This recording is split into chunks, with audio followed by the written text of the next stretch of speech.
Hello, my name is Lane, and I'm with Epon Technologies, and this is a speed run of a talk I recently did at the RVA Cloud Wranglers meetup in Richmond, Virginia on April 12th, 2023, and we're just going to talk about ARM in the cloud and why you should be shifting your workloads there. Again, my name is Lane Jennison. Just a little bit about me. I'm a long-time Linux person, been using Linux since the 90s. I have an SRE and operations background. Again, now I do DevOps and automation as well. I've also, in my spare time, I've spent a lot of time working with the ARM and Linux project,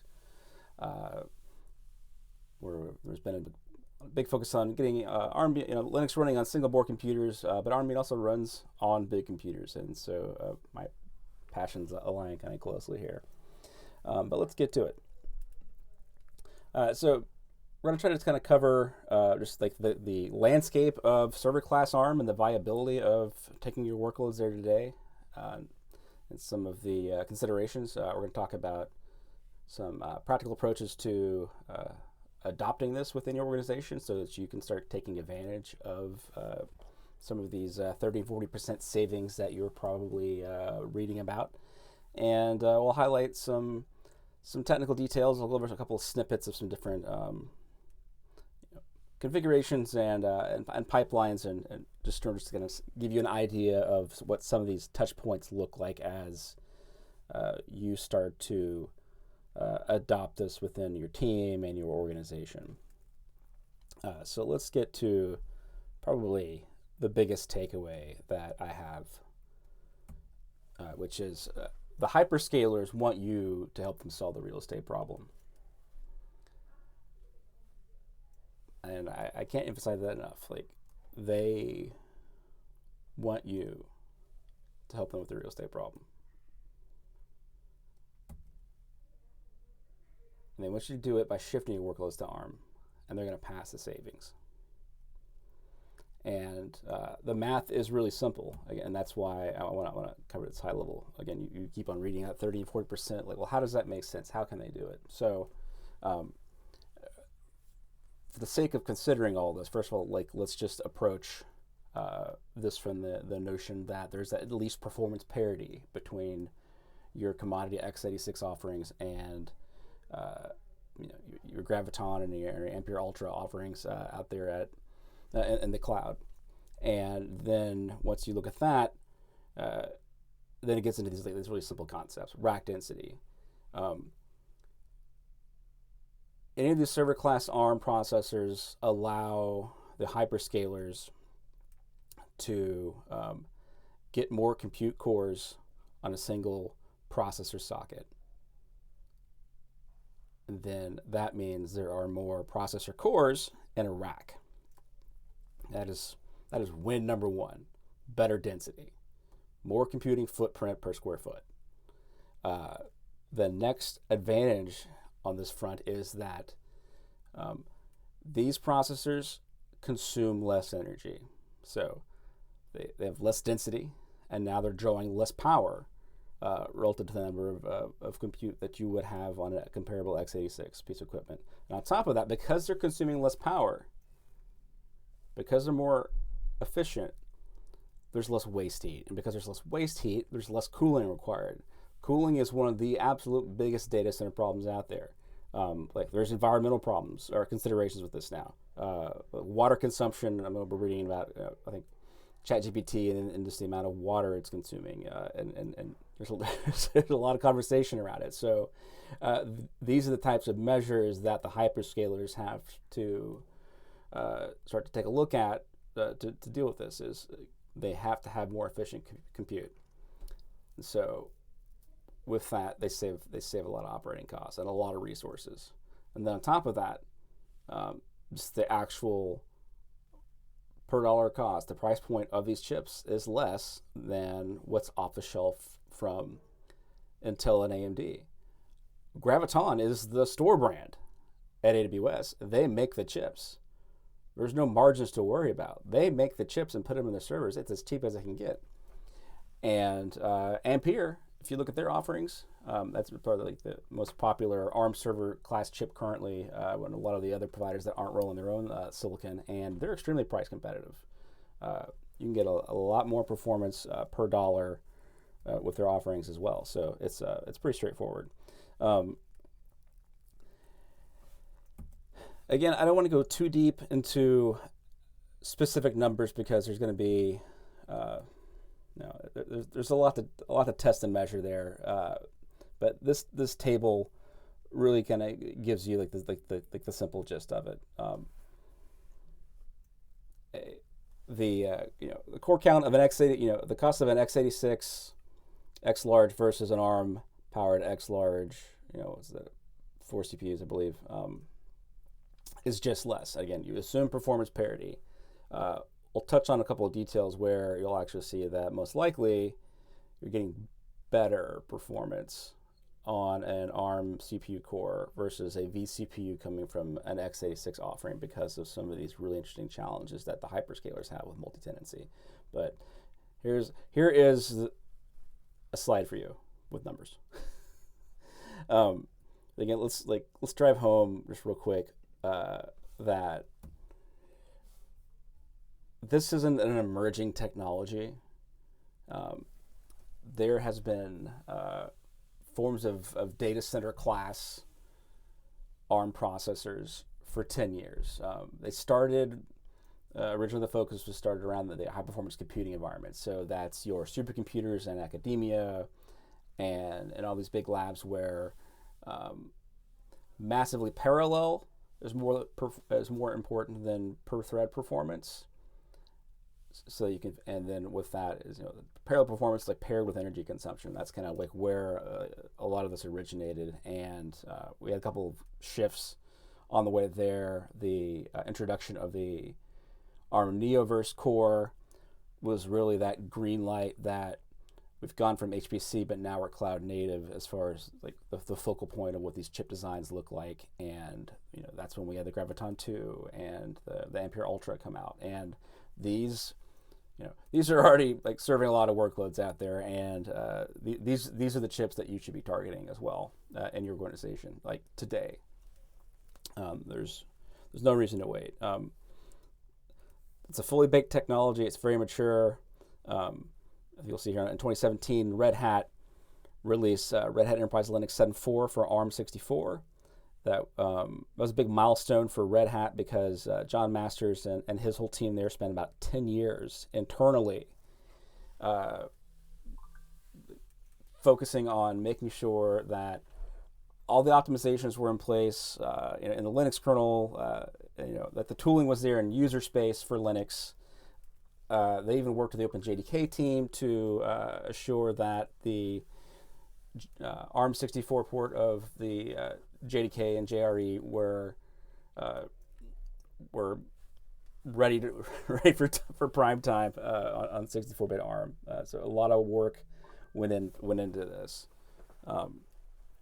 and now it's time for you to take advantage of it. And the lift for you often is pretty easy. And so I think a lot of us probably remember in the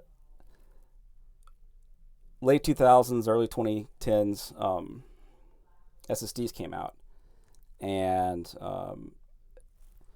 it was a big win for a lot of us, for everyone. It was a cheap upgrade. You had a computer with a slow spinning Rust hard drive. You put in an SSD, you reinstall your operating system, Windows, Linux, and your computer was just faster. A lot of times it used less battery power because it wasn't spinning a hard drive, and you had this incredible upgrade with. You didn't change you didn't change what programs you used. You didn't do anything. You just swapped the part out, one piece, and you had this once in a lifetime upgrade. And of course, now SSDs are soldered in, and there's no going back. We're all using SSDs. That's what it's like as far as the landscape right now, as far as where things are going in the cloud. All these hyperscalers are aggressively targeting getting workloads over ARM because of this the performance and the cost savings. And we won't be talking about this shift in a couple of years because most of us will have already been shifted. And so this is kind of like the prompt about don't wait.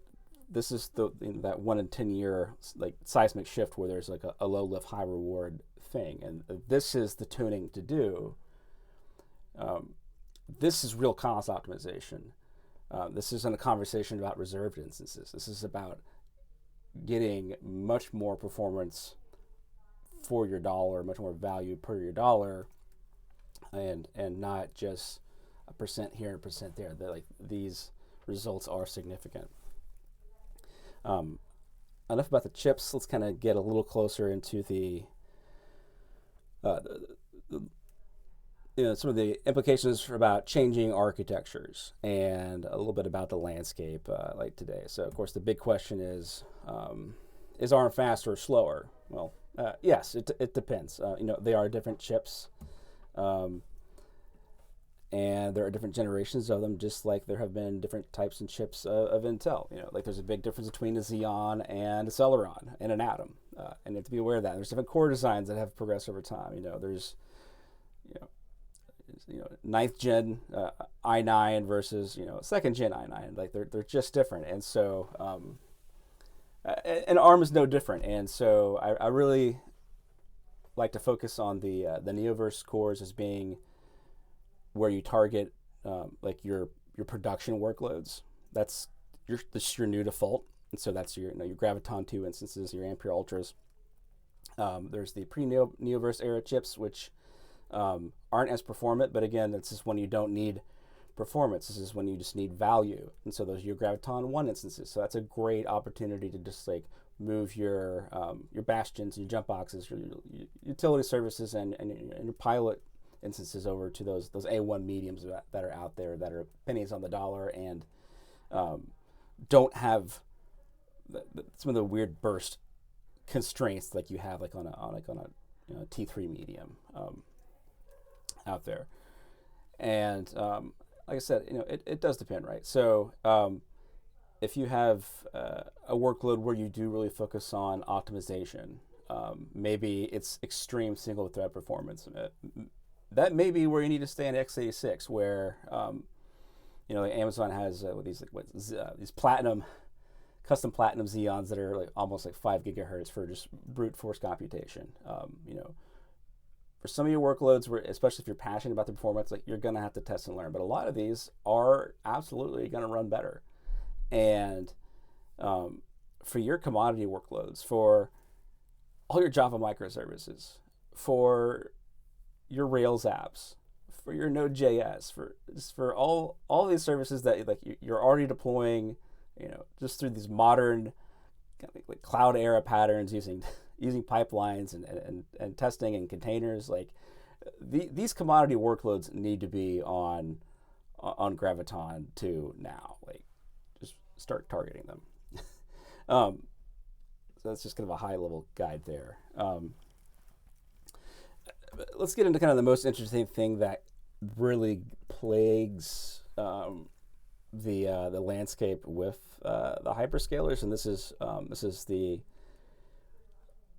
a challenge about multi-tenancy, and just that other people's computer type of challenge. So I think a lot of us are pretty familiar with hyperthreading. It's been around for almost 15 years at this point. It's not another CPU, but it looks like another CPU when you enable it on your computer. That i5 or i7 of yours with hyperthreading turned on, suddenly it goes from 4 cores to 8 cores, and that's because it's added. It's providing a second thread pipeline in front of that core, and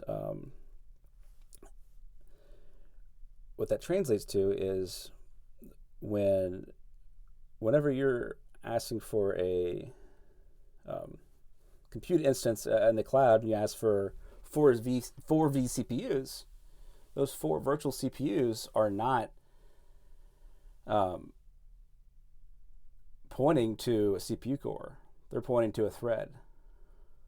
And it's sharing real estate with an adjacent thread that somebody else might have. that somebody else might be using for a different reason, and sharing that CPU cache with you and fighting for it. And so you're getting a VCP at the front of the line, not the back of the line. And so like there's a lot. You can see some really great data about this and some of the contention that it causes. It creates a lot of unpredictability at peak. Sometimes you'll see teams who target 50% utilization of their compute resources because when contention gets higher, when utilization gets higher, it becomes unpredictable and it crashes and burns. And that's often because you're at peak hours with other workloads within your cloud, and you're fighting for cache hits on the CPU core and getting denied, and so processes can spiral. And it's such a problem that these cloud native chips that are coming out, the Gravitons, again, the Ultras, they have opted not to use SMT, that's simultaneous multi-threading. That's the synonym for hyper-threading. They're deliberately not putting that feature set on these chips because it is too challenging to manage. You can read blogs from Intel, and there's really great guidance on how to like mitigate the noisy neighbor problem. But like the developer guide on it was oriented around Kubernetes, which implies, and in this case, and they're using these really advanced Kubernetes tricks on affinity and things like similar to how you have to deal with NUMA tuning for making sure that RAM is closest to the CPU socket that you're using, like these same types of things. But it's assuming that you've got control of the metal, which again, you don't. The hyperscaler does. And the hyperscaler can't account for the obscurity of your workload and your neighbor's workload effectively. It's better to just not have that. It's a feature you just don't need when the job of your compute is to serve other people and their workloads that they choose. It's a bad fit, and so that's why these chips don't have it. They've simplified. So it's just kind of funny, to go full circle a bit. I think when VMware first came out, or when hyperthreading first came out on the Xeon chips, a lot of the VMware 3 or 4 guidance was disable hyperthreading. Then later it was use hyperthreading. But again, if you're running your VMware environment, if it was multi-tenant, it was your tenants, and you had a little more control, and it made sense. But again, this is becoming a core issue with this noisy neighbor problem that we're having at scale, and so real CPUs is a better proposition, and that's why a lot of these benchmarks that you see published are really interesting. Is because these benchmarks of 4 x86 cores to do Nginx requests versus 4 ARM cores to do Nginx requests. These VCPs are pointing to real cores instead of threads. It's like comparing 4 CPUs versus 2 in a lot of ways. So these benchmarks can blow you away. I have in my notes a couple of links. Jeff Wittich with Ampere's got just tons of benchmarks for every platform you can imagine. From Nginx, Redis, Cassandra, ScyllaDB. He's got all sorts of these different workloads. So it's not just Java, it's not just compile, it's not just interpret. He's got good performance data on all of it. But my favorite data, and I can't emphasize this enough, is check out all of the blogs on from honeycomb.io. I think the majority came from Liz Fong Jones. They had just some of the most insightful findings that really kind of made me understand how significant this noisy neighbor problem was, which was that they were looking at the performance trends they use for driving auto-scaling. And some of the basic observations were that the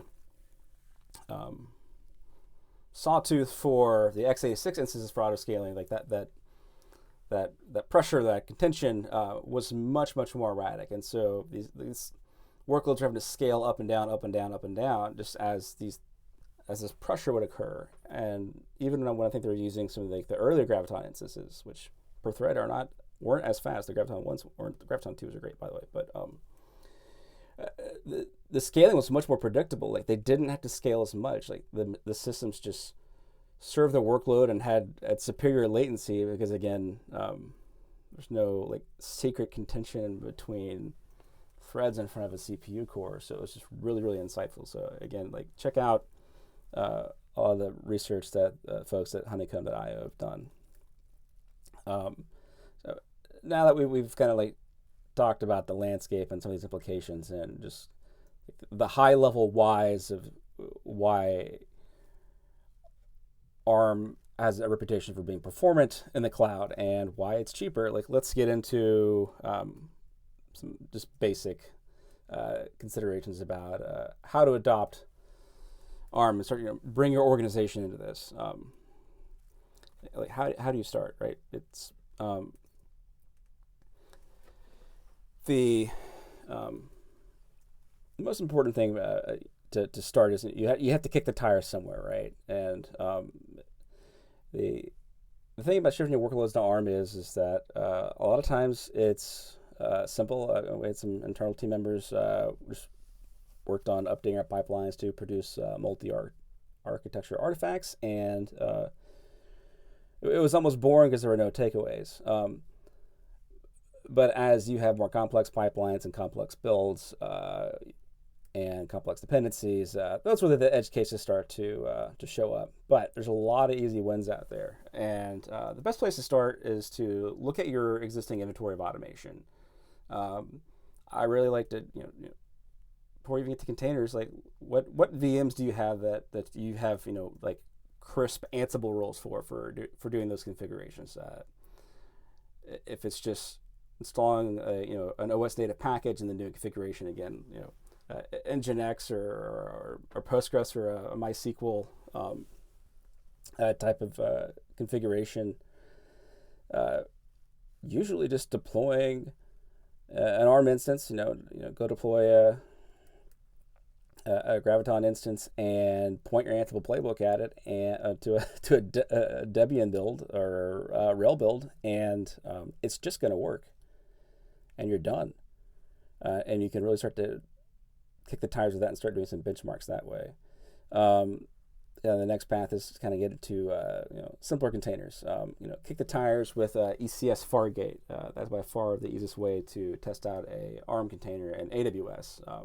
Because you don't need any infrastructure or any worker changes. It's just add a flag. And so I mean by simple container, that's you're probably taking advantage of an existing off-the-shelf base image, hopefully provided by Docker Hub. All of the Docker official base images have been multi-architecture for years, so you can go grab a Debian base image or like an Apache Tomcat base image, and they're already going to be ready for the right architecture. So then, if your Docker file is just copy this jar here, copy this config here, you can just for your artifact, it's pretty simple, and you can start deploying those there.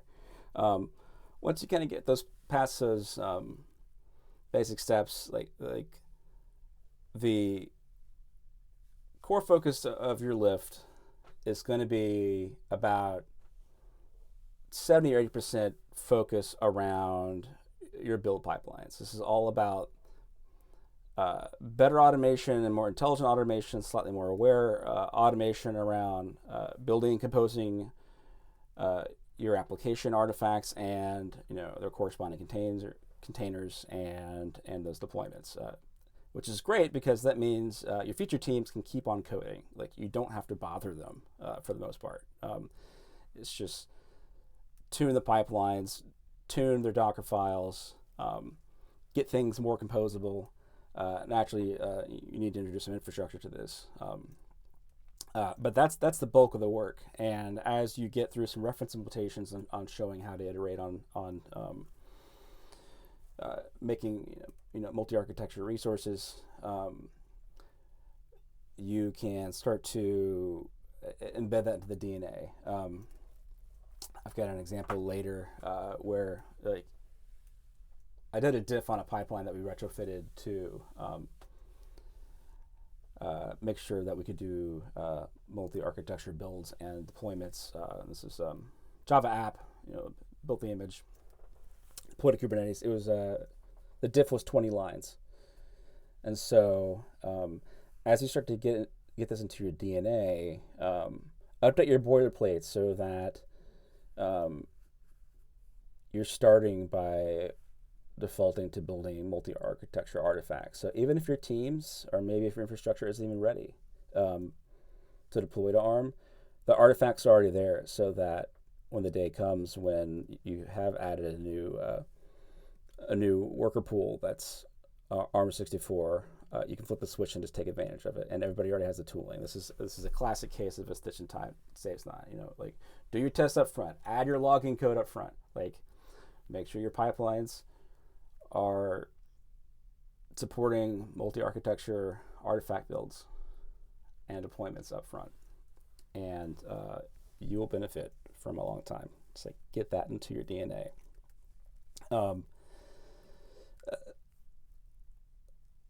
Let's just kind of give some high level like touch points that kind of help you kind of like identify kind of your proficiency in this adoption. Because again, this is oriented around containers and understanding the power of multi-architecture artifacts. Really, when you're kicking the tires on this, likely you may actually not produce explicitly multi-architecture artifacts, or maybe you're composing them via Docker manifest. I've produced an ARM image and an x86 image, and I compose them together with a meta package and a meta manifest name using a Docker manifest. You're just using the Docker build -- platform parameter and just doing and that works really well, especially for small teams and non-complex workloads. That's kind of where you get started, and then the next level is really taking advantage of BuildKit. And I encourage everybody to read up a lot in BuildKit. When you're using Docker BuildX is completely different than Docker Build, because Docker BuildX is exclusively a wrapper around BuildKit, and BuildKit is an entirely different framework that is oriented around the Open Container Initiative for building containers, and it has some parameters to easily iterate over different architectures and easily produce multi-arch artifacts. So Docker BuildX is really where it's going to be your your first like major production milestone, is like get your teams using Docker BuildX, produce artifacts using Docker BuildX, and GitHub Actions. There's already plenty of plumbing out there to kind of accelerate that. In my slide there, you see I had reference like Docker setup -buildX action. So GitHub Actions, there's a lot of good ones out there that it can make it pretty easy to do that work. Eventually, as you get further on this journey, especially as your pipelines kind of get complex, gain complexity, one of the only interesting things about building multi-architecture containers is that you are doing things twice.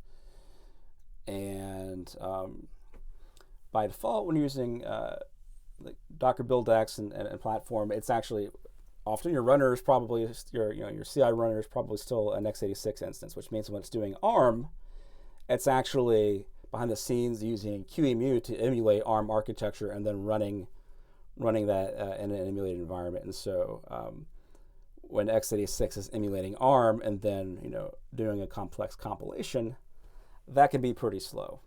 So you want to try to avoid that. The nice thing about Java is you don't have to cross-compile Java. You just compile Java once, and then you assemble your runtime. So that's where you have these artifact expertise. So But if you have a complex workload, like eventually you're going to get to a point where you'll probably want native x86 and native ARM runners for your CI platform, and you get to the point where you'll want to have build matrices that are decoupling the different steps of your multi-stage builds and those artifacts, and then splitting them out to the different environments, and then recomposing them together so that you're being efficient, so that you're not doing anything in emulation, so that you don't slow down. But that's a stage where it's once this is rule of optimization, right? So don't optimize until you need it. So Docker BuildX will work great for most, as far as just producing multi-arch artifacts. But if you do find that it's starting to impact performance in your teams and build times, then that's when it's time to start using native architecture for building artifacts. And there's a lot of great tooling out there for that. Let's zoom in a little bit more on potential dragons out there. And it's really, from my perspective, dependencies are the dragon 9 times out of 10. So that's when you're assessing your workload for viability, it's all about the libraries. Are you using third-party libraries? Are you using vendor libraries? Is it closed source? Are there ARM builds of these libraries available? Are they known to work? Is your vendor supporting? Is your vendor supporting it? Is your legacy code doing some really creative tricks? Is somebody still sliding in assembly somewhere because it's a C code base? That's different. But again, if you're Java, if you're Ruby, if you're Node.js, you're not going to worry about that. Another thing to watch out for is accelerators. Boilerplate can save a lot of time, but it also needs to be architecture aware. So you have to start watching out for those things. Once you get past the dependencies, the main thing to just think about over and over again is all the base images you use, intermediate images. Make sure your teams have access to native base images for ARM, and for the SREs. If you're running sort of managed cluster service on your case cluster, keep an eye on the operators. Need to make sure that the operators that you are taking advantage of also support ARM. Fortunately, most are in Golang, and Golang is the world's easiest language to cross-compile. And so, push comes to shove, you can just build your own builds to operators. But that's something to watch out for. Again, make sure you're providing native runners. It makes things faster and easier for folks. And most importantly, don't forget to provide actual worker targets for people to deploy to ARM. And again, I'm going to go back into the speed thing. So when you're using those platform flags and you're using BuildX to build different architectures, things slow down because you're emulating ARM on x86 by default, unless you're already running on an ARM target. And so that's being emulated. That will slow things down. So proficiency and artifact management can really move the needle in complex builds. So spend time there. To just kind of to drive home is takeaways again. So the biggest part of moving your org, the biggest lift is going to be pipeline work. That's the bread and the butter of the operation. Again, let your feature teams keep on shipping out features. Let your SRE and DevOps teams do the hard work. Artifact management's hard, especially when you now have to build things twice and then reference them and reference the right ones. You don't want to have an intermediate base image that's the wrong architecture. Then your container build is broke. make sure you start to introduce to all your feature teams and your whole org, just remind them that about architecture awareness, that x86 code doesn't run on ARM. I mean, the code does, but the artifacts don't, and you have to be aware. And then most importantly, like I just really just learn BuildKit. BuildKit's going to be I think a common thread in our container future, no matter what path you choose for your container orchestrator. This is where things are going, and it's definitely going to help you on your journey to multi-architecture artifacts and taking advantage of ARM in the cloud. So that's all the high-level stuff. I have just some snippets, some different touch points, just to kind of give you some visuals on what things look like and where to look in some different scenarios. So let's take a look at them. So the first thing is, I should probably update this to say Docker file instead of start sh. But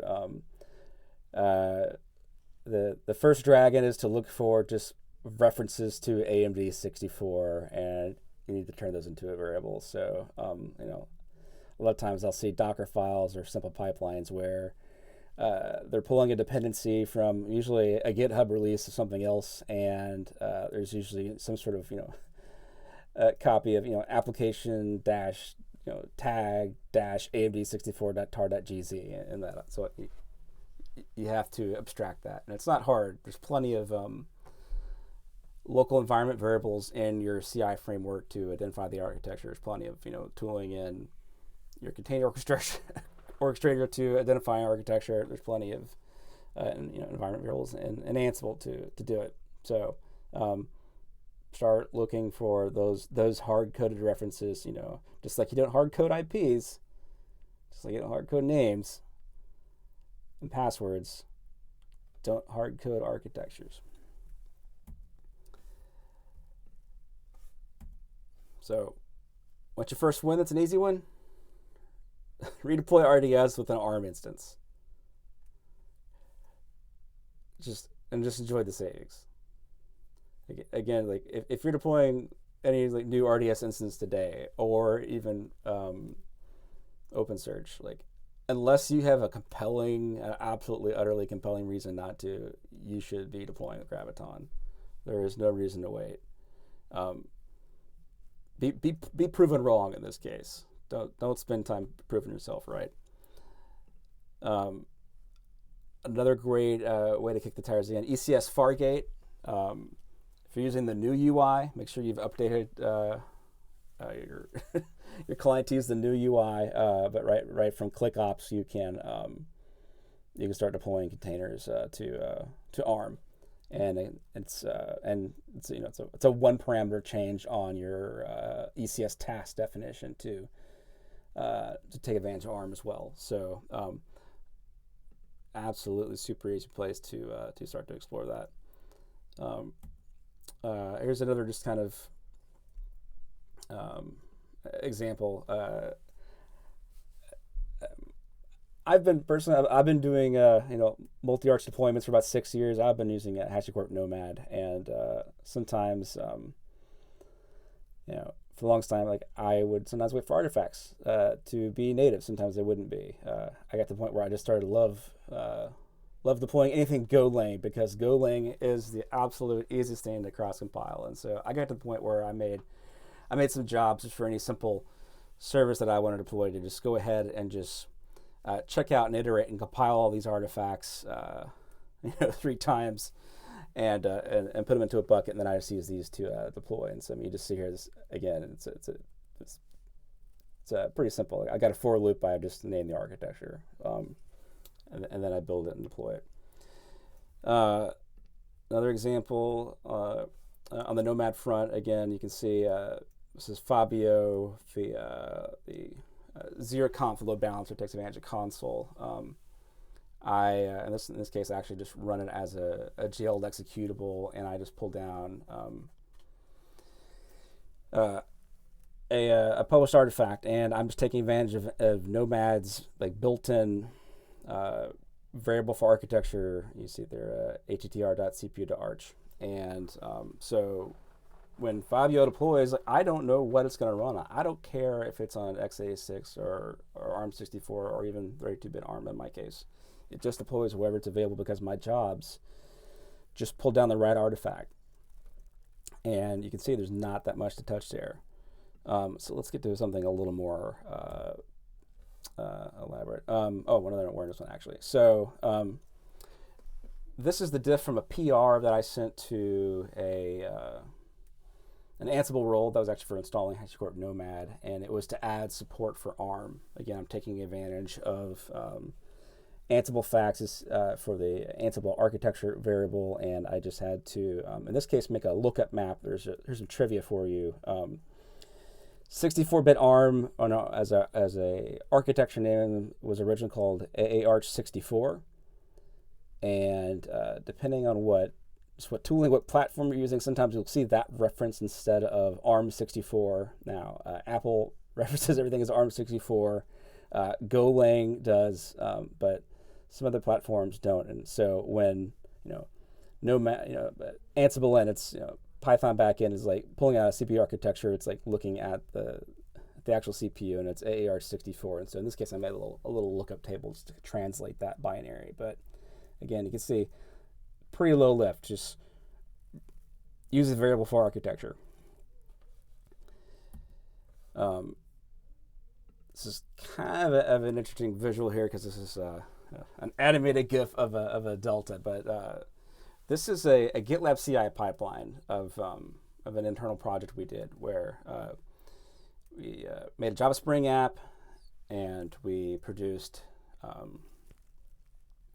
containers for ARM and x86, and made it a deployment, a Kubernetes deployment that also supported both. And in this case, I think we're being deliberate about what we target on the deployment for the architecture. But just like with this diff, like the changes were pretty low. Like it's 20. I think the diff is 20 lines for a build, test, deploy scenario, and make it a multi-arch. Just 20 lines of touches. That's it.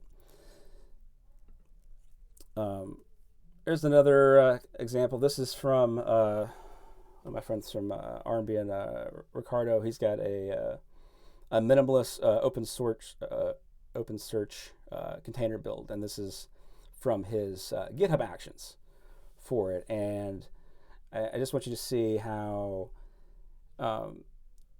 he's taking advantage of off-the-shelf actions to do most of the dirty work for the prerequisites. This setup QEMU, that's just again so that like these emulation binaries are available for buildx to take advantage of. You then see he's actually setting up buildx for because that actually makes a little child container to actually do the building, and then finally you'll see he's actually using buildx and then build push actions to produce these multi-arch artifacts, and they're just published right there, as releases in his repo. And I mean, that's pretty lightweight. Things to think about as you get into large production environments are, well, how do you introduce this? The goal is to, have architecture agnostic deployments, but there's always going to be a transition, right? And so, let's say you've got a large enterprise-sized footprint of Kubernetes, and now you have introduced a new worker pool of ARM workers. Well, how do you make sure that existing workloads don't redeploy to your ARM instances? Because your existing workloads, they're not multi-arch builds yet, right? So you're going to have failures if they accidentally reschedule. And so you probably need to start introducing ARM if it's like a large shared environment. You may need to actually do some taints and selectors to make sure that that you're being deliberate as you deploy, so that you don't accidentally upset another feature team because they didn't add a tag to their deployment to say that they weren't ARM. You don't want it to work that way. And then, eventually, as your org starts to onboard, then you wouldn't need to operate this way. Or if it was a greenfield environment, I would try to not operate this way at all. In fact, I would probably I would architecture around the exception that something can only support something. But again, that's not realistic for existing environments. So you'll probably need to use some sort of pattern of taints and selectors. Get a little more on that, just from a selector standpoint, instead of a taint. Again, there's existing node labels already out there to define the CPU architecture in Kubernetes, and so you can just add a node affinity to prefer if available, and take advantage of these things. So again, those are just examples of the types of touch points to kind of look at in your pipeline. So that brings us to a close. So I've got some of my contact info here on the screen. I'll please see my thought leadering GitHub repo for links and references from this talk. I'll try to continuously update it. And feel free to email me or reach out to me on Twitter or on the Fediverse or LinkedIn. And if you have any questions, I'd be glad to see if I can help. So thank you for watching.